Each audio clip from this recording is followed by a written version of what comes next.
네, 오늘도 이어서 사도행전 말씀 나가겠습니다. 사도행전은 28장으로 되어 있죠. 그래서 저희가 이제 마지막 장에 와 있습니다.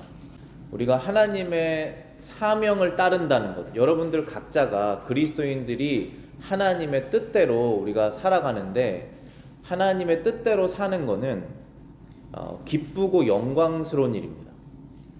근데 여기에서 제가 두 단어를 썼는데, 기쁘고 영광스럽다. 그런데 기쁘다는 것은 재밌다는 것은 아니에요. 그리고 영광스럽다는 것은 세상에서 높아진다는 것은 아닙니다.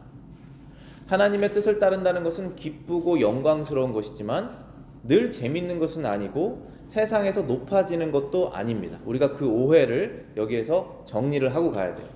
예전 미국 영화들 같은 걸 저희는 주로 보는데, 거기에서 보면은 아이들이 학교를 갔다 오면은 Do you have a good day today? 이렇게 물어봐요. Did you have a good day? 이렇게 good이라는 단어를 쓰는데, 요즘에는 Did you have fun? 이라는 단어를 많이 쓰죠. 그게 좀 잘못됐다고 생각해요, 저는. 학교에서는 어려운 것도 있고 슬픈 일도 있을 수 있고 선생님한테 혼날 수도 있고 하지만 그것이 이 아이들에게 좋은 것이 되어야 되는 것이죠. 우리는 하루를 fun하게 보내려고 하는 것이 아니라 선하게 보내려고 하루를 사는 것이죠.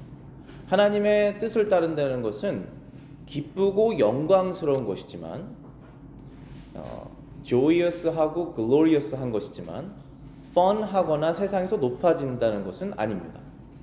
그 뜻은, 하나님의 뜻을 따른다는 것은 어김없이 도전과 어려움이 따른다는 것입니다. 하나님의 뜻을 따른다는 것은. 그런데 하나님께서는 자비로우시기 때문에 그런 어려움과 도전이 있는 다음에는 항상 위로를 주세요. 그래서 또 다시 따를 수 있도록. 그러니까 우리가 어려움만 계속 있으면 그것을 따르기가 쉽지 않습니다. 그런데 어려움 뒤에 영광이 있고 기쁨이 있고 위로가 있으면, 아, 내가 이 길을 따랐더니 이러한 기쁨이 있구나 라는 것을 알게 되죠. 오늘 말씀도 그러한 말씀이에요. 지금 바울이 배에 타서 굉장히 큰 어려움들을 겪었습니다. 풍랑을 몇 번 겪고 지금 배가 다 부서져서 사람들이 죽고 사는 이러한 상황이에요.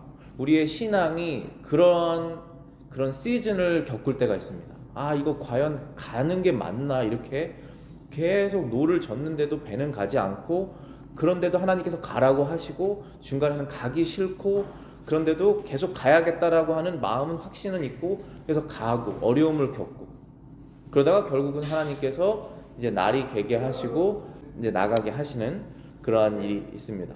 네, 1절 보시겠습니다. 우리가 구원을 얻은 후에 안즉 그 섬은 멜리데라 하더라. 그 바울과 배에 탄 사람들이 결국은 어떤 섬에 안착을 했는데 그 섬의 이름이 멜리데라고 되어 있고 영어로는 말타라고 있습니다. 여러분들 지도 구글맵 보시면 아직도 있는 섬이에요. 아주 작은 섬인데 결국은 이 섬에 안착하게 됐습니다. 근데 하나님께서 이 섬, 어떠한 섬에 안착하게 될 것이다라고 예언을 하시죠. 사도행전 27장 26절, 여러분 성경 사도행전 27장 26절에 바울이 이미 이 얘기를 했습니다. 우리가 한 섬에 걸리리라. 우리가 풍랑을 겪고 결국은 섬에 걸리리라고 미리 예언을 했는데 그 섬에 걸렸고 그 섬의 이름은 말타라고 되어 있습니다. 근데 이 말타라고 하는 그 뜻이 피난처라고 해요. 시편 46편 1절부터 3절입니다. 하나님은 우리의 피난처시오 힘이시니 환난 중에 만날 큰 도움이라. 그러므로 땅이 변하든지 산이 흔들려 바다 가운데 빠지든지 바닷물이 솟아나고 뛰어놀든지 그것이 넘침으로 산이 흔들릴지라도 우리는 두려워하지 아니하리로다. 하나님께서는 우리의 피난처세요. 우리가 이 세상을 살아가는데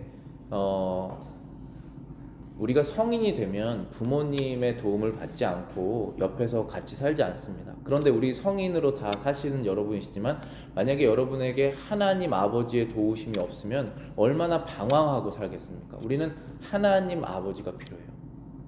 선택을 할 때 필요하고 도움을 얻어야 됩니다. 늘 영적인 도움을 얻어야 돼요. 하나님은 우리의 피난처시다. 이 말씀 여러분들 기억하시고 암기하시면 좋습니다. 시편 46편 1절 하나님은 우리의 피난처시오 힘이시니 환난 중에 만날 큰 도움이시니라. 2절에 보시면은 이 토인들이 그 섬에 살고 있었던 네이티브죠. 이 토인들이 나와서 이 바울과 이 사람들을 도와줬어요.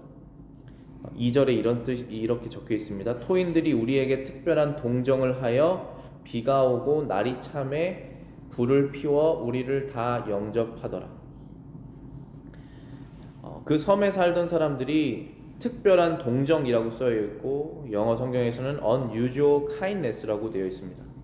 그러니까 바울이 이 사람들을 봤을 때 그렇게 그 당시에 토인들 그 섬에 살고 있던 사람들이 개화되지도 않고 어떤 원주민들인데 그 사람들이 사람들 죽일 수도 있고 그런데 이 사람들이 특별히 우리를 동정했다라고 이렇게 쓴 것은 unusual하다는 것이에요. 그런 unusual한 상황들이 발생합니다. 하나님께서 늘 이 사람들이 우리를 도와주지 않는 사람인데 갑자기 도와주게 할 수가 있어요. 하나님께서 사람들의 마음을 변하게 하시기 때문에 사람은 사람의 마음을 변하게 할 수가 없어요. 그런데 하나님께서는 사람의 마음을 변하게 하셔서 그들이 늘 하던 행동을 안 하고 선한 행동으로 또 친절한 행동으로 하게 될 수 있습니다. 그 믿는 신자들에게 하나님께서 그렇게 특별히 하신 것입니다. 그래서 이 사람들이 불을 피우지 않았으면은 어쩌면 이 276명의 사람 중에 몇 명이 죽었을지도 몰랐을 거예요. 왜냐하면 바다에서 추운 바다에서 지금 부서진 배를 조각을 가지고 섬에 나와 있기 때문에 얼어 죽거나 그렇게 발생할 수 있었을 것입니다. 근데 불을 피워줬어요. 이 사람들이 참 신기하게도 하나님의 섭리 가운데 따뜻하게 불을 피워줘서 거기에서 몸을 말리고 살 수 있었다라고 바울이 기록하고 있는 것입니다. 히브리서 6장 18절부터 20절 말씀입니다. 이는 하나님이 거짓말을 하실 수 없는 이 두 가지 변하지 못할 사실로 말미암아 앞에 있는 소망을 얻으려고 피난처를 찾은 우리에게 안위를 받게 하심이니라. 하나님께서는 거짓말을 하실 수 없다라고 하는 이 말이 얼마나 우리에게 힘이 되는지 몰라요.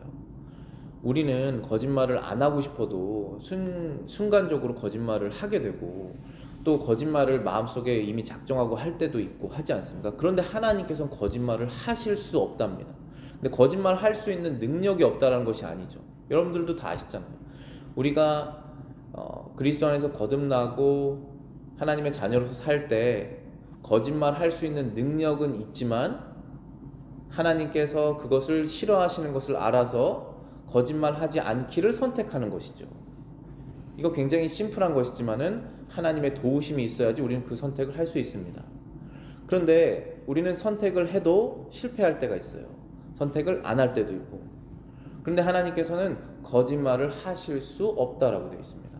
그 뜻은 하나님의 약속이 지키신다라는 것이에요. 그래서 우리는 거기에 소망을 얻는 것이에요. 하나님께서 내가 너의 피난처가 되겠다, 어려울 때 나에게 찾아와라 라고 하는 약속을 하셨으니까 하나님 약속하셨으니까 제가 하나님께 나갑니다 라고 가는 거예요.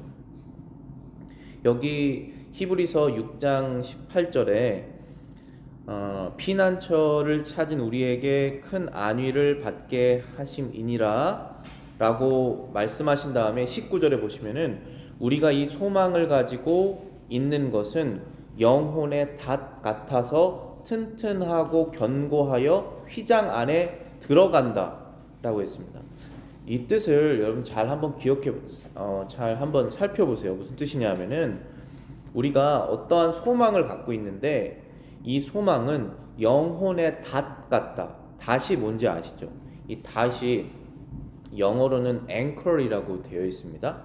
그러니까 걸어서 그 앵컬에 따라서 들어가는 것이잖아요, 배가. 근데 이 배가 휘장 안으로 들어간다라고 되어 있습니다. 우리의 영혼이 휘장 안, 그러니까 behind the curtain. 거기 curtain 뒤에 뭐가 있다는 것이죠? 지성소가 있잖아요. 성소가 있고 지성소가 curtain으로 막혀 있는데 우리는 그곳으로 가기가 어려운 사람입니다. 지성소로. 왜냐하면은 우리의 마음이 늘 흔들려서 하나님께서 계신 곳에 못 갑니다. 그런데 하나님께서 우리를 이끌어 가신다는 뜻이에요. 하나님이 계신 곳으로. 그래서 말하자면 하나님께서 우리에게 오시는 것과 똑같은 것입니다. 20절에 보시면은 그리로 앞서 가신 예수께서 멜기세덱의 반차를 따라 영원히 대제사장이 되어 우리를 위하여 들어가셨느니라. 마치 지성소에 대제사장이 들어가는 것처럼 하나님이 계신 천국에 예수님께서 먼저 들어가셨으니 예수님께 소망을 가지고 있는 사람들은 그곳에 들어가게 될 것이다 라는 것입니다. 하나님께서 우리에게 약속하시는 그 약속이 예수 그리스도를 믿는 사람들에게 천국으로 들어가게 해주시겠다고 하는 그 약속을 하신 것이고, 그 약속을 하신 하나님이 거짓말 하시지 않기 때문에 약속은 이루어진다라는 사실을 히브리서 6장에서 말씀하고 있는 것이죠. 그처럼 하나님께서 바울과 276명의 사람들을 다 한 명도 빠짐없이 구출하겠다고 하는 그 약속은 반드시 이루어지게 되어 있었을 거고, 그리고 이루어졌다는 것입니다. 그런데 여러 가지 상황을 써서 사용하시는 것이죠. 토인들이 불을 펴서 따뜻하게 해서 그 사람들의 온도를 높여서 살게 해주시는 그런 여러 가지 상황을 통해서 하나님의 뜻을 이루신다는 것입니다. 두 번째는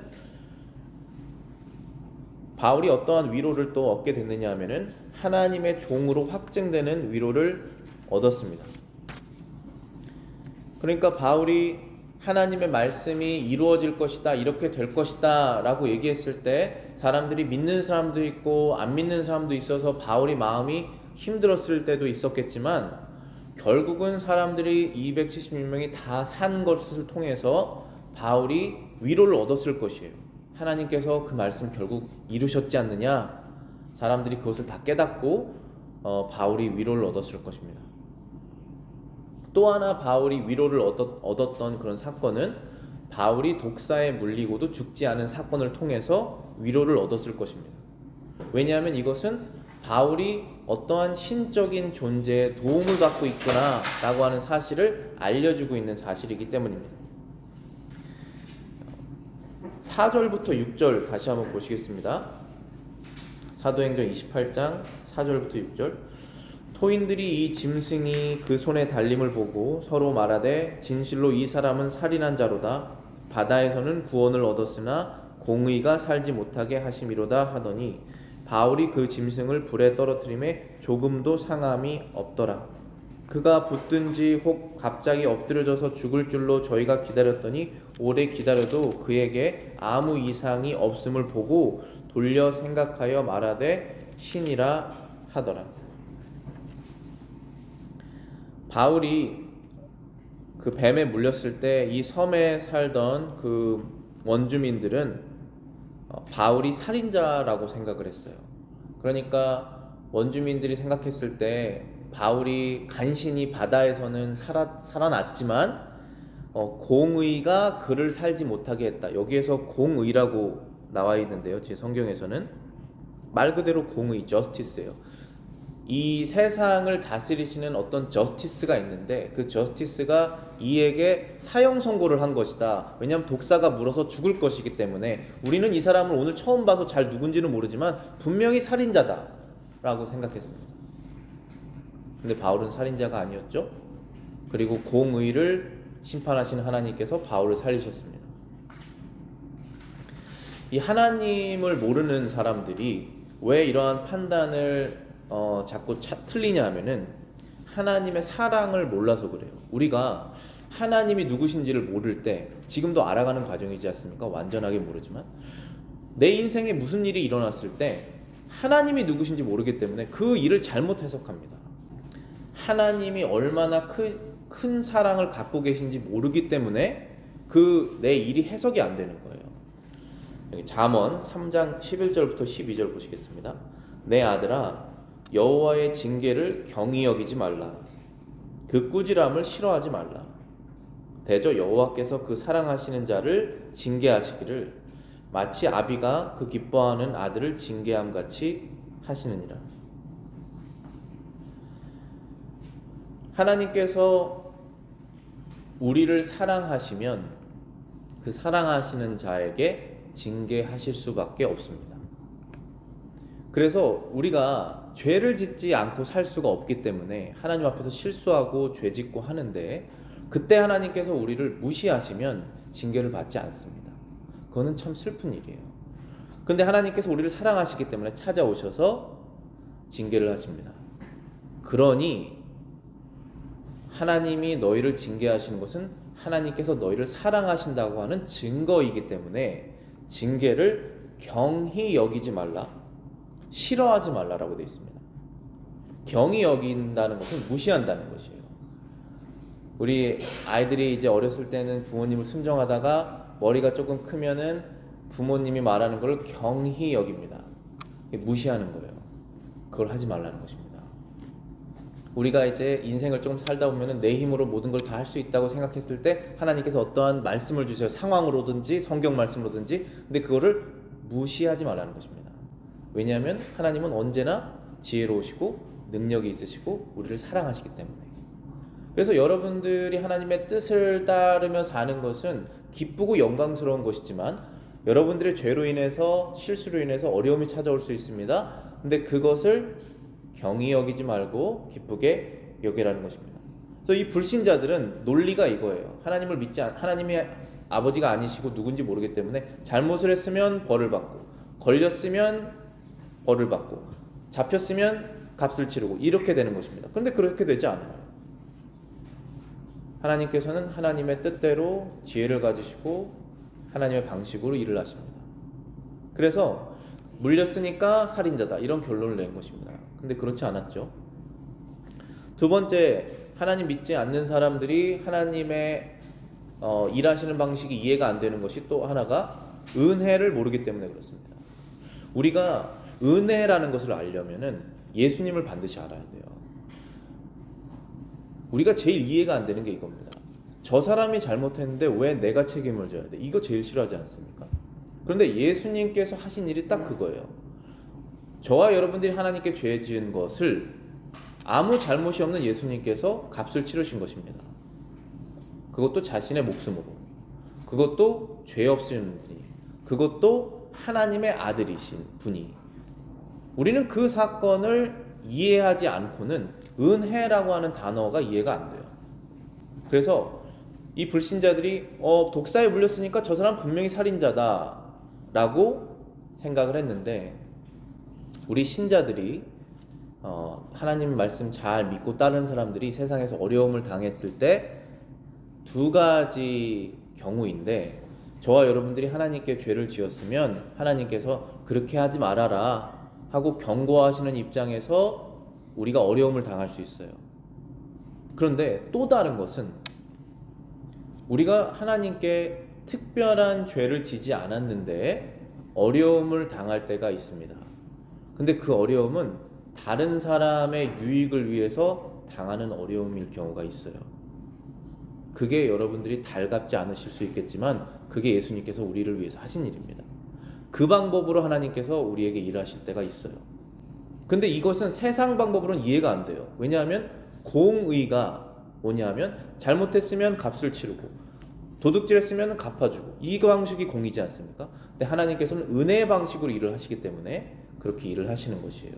그래서 여러분들이 특별히 하나님께 크게 잘못한 것이 없은데 어려움이 찾아오실 수가 있어요. 그때 그것을 다른 사람의 유익을 위해서 그것을 참고 지나가실 때 하나님의 영광이 드러납니다. 우리는 어떤 어려움을 만났을 때 내가 원하는 길, 머리 좋으면 빨리 가지 않습니까? 그 방법으로 세상의 꼼수를 찾아서 가게 되면 일은 될 수 있지만 하나님께는 영광이 안 돼요. 근데 우리의 삶의 목적은 하나님께 영광을 드리는 것입니다.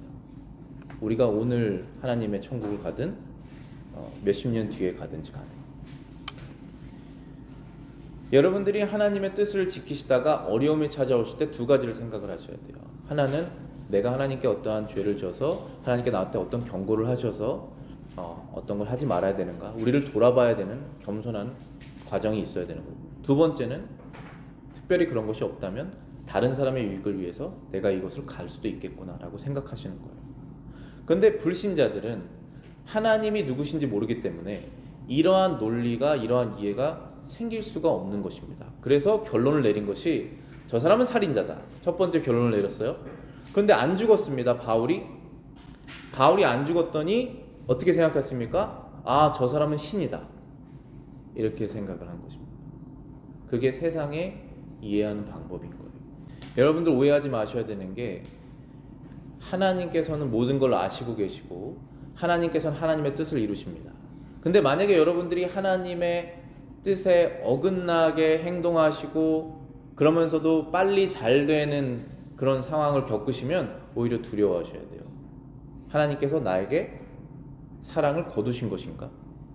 나를 이제 관여하시지 않는가? 나는 이 길의 끝에 어디까지 가게 될 것인가? 그것은 결국 지옥 형벌까지 갈 수 있는 것이지 않습니까? 거기서 빨리 돌아와야 됩니다. 바울이 지금 어려움을 당하다가 굉장히 큰 위로를 지금 겪고 있는데, 갖고 있는데 5절부터 6절에 보시면은 바울이 이제 하나도 상처를 받지 않는 것을 보고 사람들이 바울을 높이고 있습니다. 근데 바울이 위로받는 것은, 봐봐, 내가 하나님께서 나를 높이시지 않느냐, 너희들 나 무시했지, 나 진짜 하나님께서 나를 사랑하는 사람이야, 이런 식으로 행동하지 않습니다. 하나님께서 높아지시는 걸 보고 바울이 기뻐하는 것이에요. 이렇게 가셔야지 여러분들의 신앙이 올바르게 성장합니다. 마가복음 16장 17절부터 18절입니다. 믿는 자들에게는 이러한 표적이 따르리니 뱀을 집어올리며 무슨 독을 마실지라도 해를 받지 아니하며 병든 사람에게 손을 얻은즉 나으리라 하시더라. 주 예수께서 말씀을 마치신 후에 하늘로 올려지사 하나님의 우편에 앉으시느니라.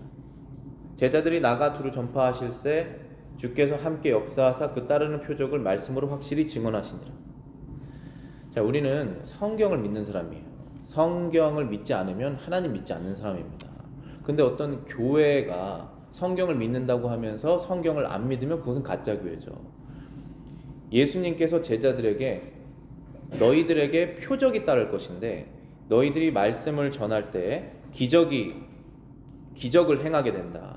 뱀을 집어올리고 너희가 독을 마실지라도 너희가 죽지 않을 것이다 라는 이러한 말씀을 하세요, 예수님께서.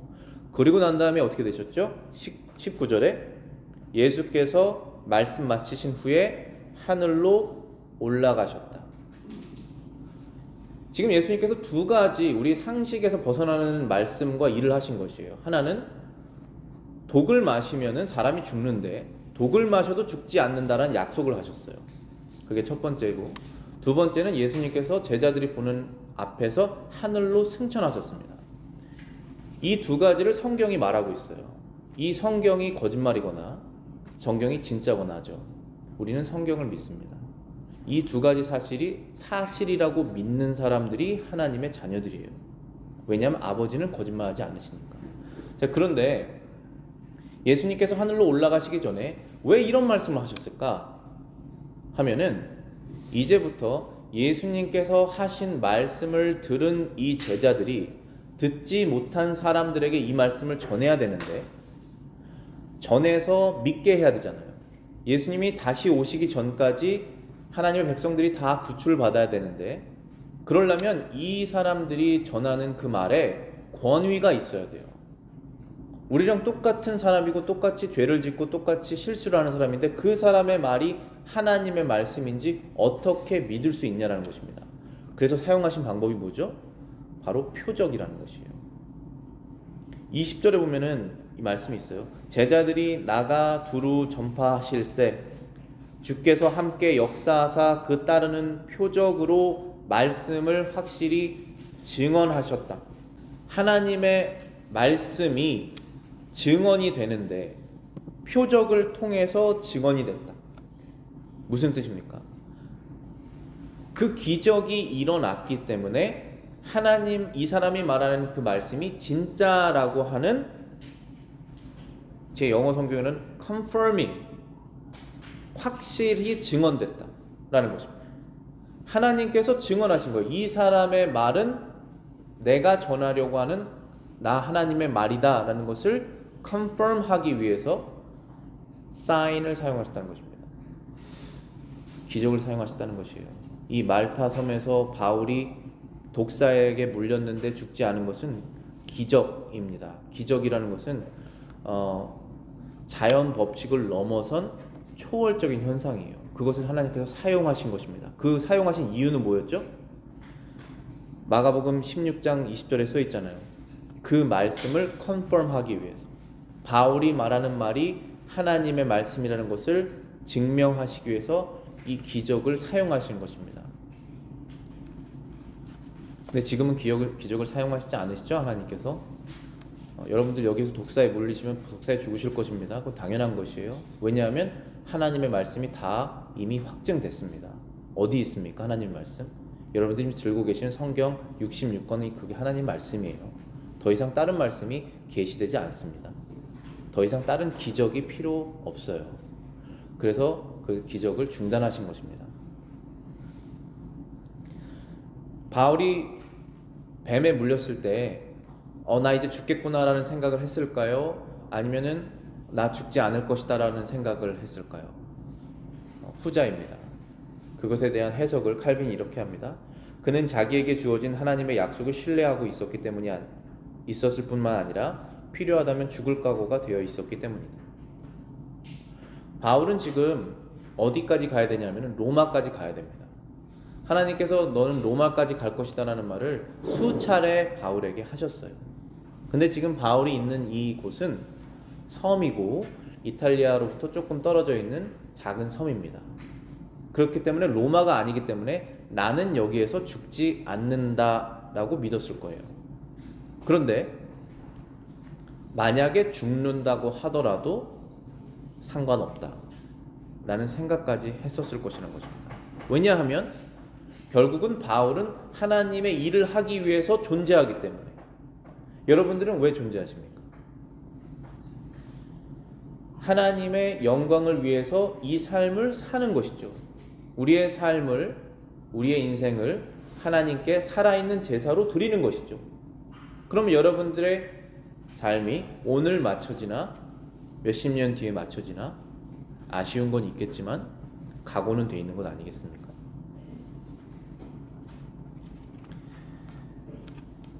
이 믿지 않는 사람들이 바울을 처음에는 살인자라고 생각했다가 신으로 여기는 그 모습을 보고 얼마나 사람이 어리석은지 사람의 그 수준이 나오는 것입니다. 우리가 하나님의 지혜가 없으면 이러한 식으로 살 수밖에 없어요. 박윤선 박사가 이렇게 말합니다. 인간을 너무 낮게 보는 병이 있다. 동시에 너무 높이는 죄도 범한다. 사람이 사람을 굉장히 낮게 봅니다. 성경에서 다른 사람을 항상 너희보다 더 높게 여겨라라고 하는 말이 있어요. 여러분 가만 생각해 보시면은 여러분들 주변에 있는 모든 사람들이 여러분보다 다 낫습니다. 더 높아요. 더 잘하는 게 훨씬 많아요.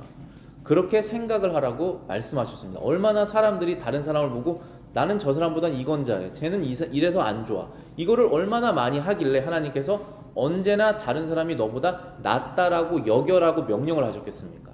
사람은 기본적으로 다른 사람을 깔보는 게 죄성이에요. 그런데 너무나 웃긴 게 사람을 한참 깔보다가 세상에서 그 사람이 잘 됐어요. 부자가 됐든지. 그럼 그 사람을 신으로 여깁니다. 이게 사람의 죄성이에요. 바울이 이제 그 사람들에게 자신이 신이 아니라는 것을 보여주는데 기도하고 안수하고 이런 것으로 보여줍니다. 그 뜻은 하나님을 높이면서 자신이 낮아지는 것을 보여줘요. 바울이 이 섬 사람들에게 굉장히 환대를 받고 도움을 많이 받습니다. 바울도 많이 도움을 주고 그러면서 위로를 받아요. 우리 믿는 사람들이 세상에서 살아갈 때 세상 사람들과 잘 지내는 것, 세상 사람들에게도 많이 도움을 주고 세상 사람으로부터 많이 도움을 받고 하는 그런 관계가 형성이 되면 그것만큼 위로받는 일이 또 없습니다. 늘 그렇게 되는 것은 아니지만 그러한 것을 하나님께서 허락하시면 참 행복한 일이죠. 근데 바울이 이 섬에서 그러한 것을 경험하게 됩니다. 7절에 보시면은 이 섬에서 제일 높은 사람 보블리오라고 하는 이가 그 근처에 토지가 있었는지라 그가 우리를 영접하여 사흘이나 친절히 유숙하게 하였다. 그러니까 그 섬에서 제일 높은 사람 이름이 보블리오인데 그 사람이 땅이 많은 사람이에요. 그 섬에. 근데 그 사람이 바울을 영접하여서 사흘이나 친절히 그 섬에서 있을 수 있도록 도와줬다라는 것이죠. 보블리오라고 하는 이름이 로마 이름이기 때문에 말타에 사는 원주민이 아니겠구나 라고 해석하는 것이 학자들의 의견이에요. 그래서 분명히 이 사람은 로마 정권에, 로마 지금 엠파이어에 있으니까 이 섬도 로마 정부에서 파견한 어떤 정부 관료겠구나 라고 해석을 해요. 그러니까 그 사람이 바울과 그 배에 탄 사람들을 환대해줬다라는 것입니다. 그리고 바울이 그렇게 환대받은 다음에 이 사람을 또 도와주게 되는 장면이 나와요. 8절에 부친이 열병과 이질에 걸려 누웠거늘 바울이 들어가서 기도하고 그에게 안수하여 낫게 하였다. 세상 권력자를 도와주어서 또 좋은 관계를 맺게 됩니다. 여기서 우리가 주목해야 되는 것은 바울이 기도하고 안수했다라는 것을 기억해야 돼요. 바울이 지금 누구를 높이고 있는 것이냐면은 하나님을 높이고 있는 것입니다. 이 사람들이 바울이 신이라고 지금 여기고 있는 상황이기 때문에 바울이 자신이 높아지려면 기도도 하지 않고 뭐 병이 나아라 이렇게 명령을 하든지 했을 거예요. 근데 바울은 이 사람들에게 기도하고 안수하는 우리 일반 사람들도 할 수 있는 방법을 통해서 병을 낫게 한 것입니다. 명령하지 않았어요. 지금 그 이유는 하나님을 높이는 것입니다. 야고보서 5장 14절부터 15절입니다. 너희 중에 병든 자가 있느냐? 그는 교회의 장로들을 청할 것이요 그들은 주의 이름으로 기름을 바르며 그를 위하여 기도할지니라. 자, 야고보서 5장 14절에 너희 교회 가운데 병든 사람이 있으면 기도해라 라고 얘기를 하지 않고 교회의 장로들을 청해서 기도해라. 그들이 주의 이름으로 그를 위해서 기도할 것이다 라고 했습니다. 여기에서 중요한 포인트는 하나님께서 그들을 치료하신다는 것이 맞죠. 그런데 하나님께서 그들을 치료하셨다라는 것이 증거가 되기 위해서 교회가 같이 기도하라는 것입니다. 특별히 교회 리더들이 기도하라는 것입니다. 혼자서 조용히 기도하실 수 있죠. 우리가 그렇게 해야 됩니다. 우리 기도 제목 서로 안 나눌 수 있습니다. 그런데 기도 제목이 같이 교회로 브링업이 되고 온 교회가 기도하고 교회 리더가 그것을 위해서 기도를 했을 때 그것이 이루어졌다면 누구를 높이겠습니까? 하나님을 높이겠죠. 그 방식으로 하나님이 일을 하십니다. 항상 영광 싸움이에요. 우리가 신앙이 뭔지 이 기독교가 뭔지 가장 쉽게 이해하려면 영광 싸움이라고 생각하시면 돼요. 이 영광을 어떤 한 개인이 받느냐 아니면 내가 받느냐 하나님께서 받으시냐 이 싸움입니다. 근데 마귀는 항상 여러분들에게 유혹을 해서 그건 네가 한 거야. 그건 네가 했지. 네가 어느 정도 한 거라고 하고 하나님께서 전체 받으셔야 되는 영광의 지분을 차지하라고 유혹합니다. 그러면은 그 사람은 하나님의 종이었다가 갑자기 루트를 틀어서 마귀의 종이 되는 거예요. 왜냐하면 그 마귀는 나를 늘 기분 좋게 해주기 때문에. 그 영광 싸움입니다. 하나님께서 영광을 다 받으시도록 우리는 개인의 삶이든지 교회 행정이든지 모든 것을 꾸려나가야 돼요. 그래야지만이 롱텀으로 봤을 때 그것이 무너지지 않는 성을 쌓게 되는 것입니다. 9절과 10절 읽어보겠습니다. 이러므로 섬 가운데 다른 병든 사람이 와서 고침을 받고 후한 예로 우리를 대접하고 떠날 때에 우리 쓸 것을 배에 올리더라. 바울이 그 섬에 있는 많은 사람들 다 여기 믿지 않는 불신자들입니다. 이 사람들의 병을 다 고쳐줬고 그리고 그 섬을 떠날 때 우리를 대접하고 우리에게 쓸 것을 배에 올렸더라. 그러니까 이제 다 없어졌잖아요. 배에 있었던 거 필요한 거 다 없어졌는데 로마까지 항해할 때 필요한 것들 섬에 있는 사람들이 다 제공해 줬다는 것입니다. 이 사람들 예수님 믿게 됐는지 하나님 믿게 됐는지 알 수 없어요. 그런데 하나님께서 사용하시는 것입니다. 여러분들 신앙생활 하시다가 믿지 않는 사람들, 불신자들에게 도움받으신 일이 있습니다. 그런 일들이 발생해요. 그것을 통해서 큰 위로도 우리가 받습니다. 하나님께서 이렇게 모든 것들을 사용하시는구나 해서 받습니다. 근데 또 기억해야 되는 것은 그 불신자들이 여러분들을 도울 때 그들도 복을 받습니다. 그것을 기억해야 돼요. 창세기 12장 3절에 써있죠. 너를 축복하는 자에게 내가 복을 내리고 너를 저주하는 자에게 내가 저주하리니 땅의 모든 족속이 너로 말미암아 복을 얻을 것이라. 아브라함에게 약속하신 것이잖아요. 반드시 이루어집니다. 여러분들이 하나님의 뜻대로 고난의 길 또 영광의 길을 가실 때 여러분들을 도와주는 불신자들이 있을 수 있어요. 그들은 잘 될 것입니다. 하나님께서 약속하셨어요. 아브라함에게 축복하는 자들은 복을 얻을 것이다. 우리 이 말씀 기억하셔서 여러분들 주님의 뜻을 따르면서 사실 때 어려움들 극복하실 수 있는 용기 얻으시고 하나님 앞에 진실되게 사시는데 그 길을 선택하시는데 위로 얻으시기를 바라겠습니다.